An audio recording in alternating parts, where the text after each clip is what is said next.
Hi guys, ngayon po pupunta po kami ng barangay. Kukuha po ako ng aking barangay indigency guys.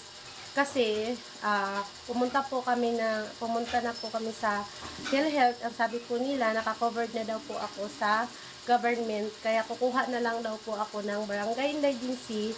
At pagkatapos pupunta po tayo ng munisipyo sa MSWD po guys para ipasa po natin yung ating barangay indigency doon. Para naka-ready na po guys habang maaga. Ngayon po ay 6 months na po ang aking tani. Ayan. 6 months na po siya. Kailangan daw po pala na na asikasuhin natin ng maaga kaysa sa naman na malaki na yung tiyan natin saka pa natin asikasuhin ang mga bagay-bagay. Kaya kailangan na natin paghandaan guys ang ating delivery or ang ating tawag niyan, pagpanganak. Kaya yun guys. Kailangan lang po natin guys na maging maaga para hindi pa mabigat sa tiyan. Ayan, ganyan pa lang po yung tiyan ko guys. Ayan. Be proud. Ayan, be proud. Ayan guys, pero pakiramdam ko, malaki na talaga yung tiyan ko guys. Ayan. Halata na po siya. Ayan. Ayan.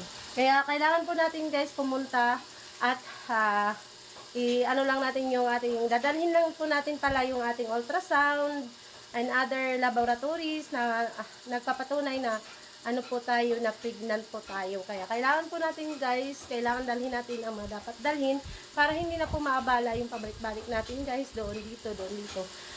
Ngayon sinasamantala ko po pala guys kasi wala pang pasok ang aking anak. Kaya magpapasama po ako guys kasi kailangan ko talaga may kasama every time na magpapacheck up ako kasi syempre alam nyo na hindi natin alam ang mangyayari kaya kailangan, bawal po ako mag-isa guys palagi, lalo na ngayon medyo malaki-laki ng tiyan ko guys.